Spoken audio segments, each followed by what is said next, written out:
nin hanti qarana yaan ahay. Hargeysa ya hardooglay geedweyn harkiisii hoobaanta guutal rabbi hoodan ka dhigayo nimeerte baahidu isku soo haleeyay inaad ugu habboon tahay hantida ka mudan tahay nacasbaa halmaamsano ifka lama huraaniyo argeysaayihii baa tahay. daawadayaal sidaad arkaysaan waxaa hadda barbarkayga fadhiya fanaanka caanka ah ee cabdikariin muuse jaamac cabdikariin jago. cabdikariin ugu horreyn adoo telefishinka eeda kusoo dhawaanaya. aan dhowahay walaal adiga iyo baada tv-ga eryelba waan wada salaamayaa waan ku soo dhowahay tv-ga. waxaa kaloo xaggan aan ambaliyo iyo salaan diiran u dirayaa dadweynaha sharafta leh ee reer Somaliland guda iyo dibadba meel kastay joogaan. yaa waxaan leeyahay aad iyo aad baan idin salaamayaa dadweynaha sharafta leh ee reer Somaliland. waxaa jirtay fanaanka Maxamed Saciid Bikay uu sheegay inuu fankii iyo siyaasadii kala saarayo oo uu ka baxayo. aduu ma isleedahay booskii Maxamed Bikay hanti qaran buuxin kartaa? waan buuxin karayaa.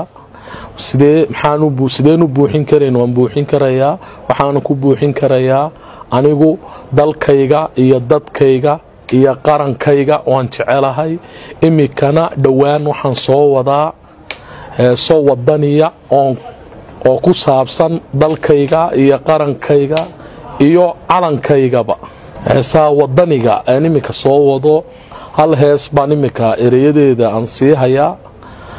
halkaa hees ereyadeeda waxaa ka mida hargeysa ya hardooglay geedweyn harkiisii hoobaanta guutal rabbi hoodan ka dhigayo nimeerte baahidu isku soo haleeyay inaad ugu habboon tahay hantida ka mudan tahay nacasbaa halmaamsano ifka lama huraaniyo argeysaayihii baa tahay.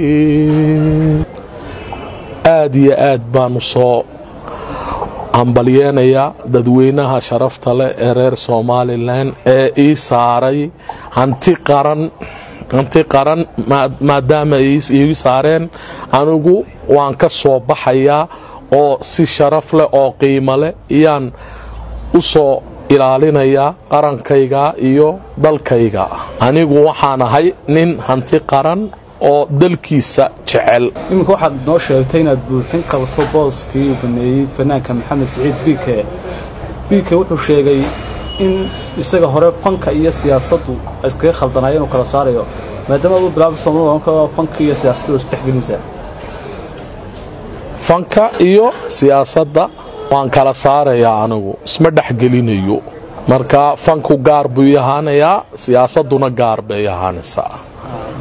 weligay isma dhexgelinayo. anigu nin hanti qarana yaan ahay. cabdijabaad maxamed xuseen telefishinka eryel.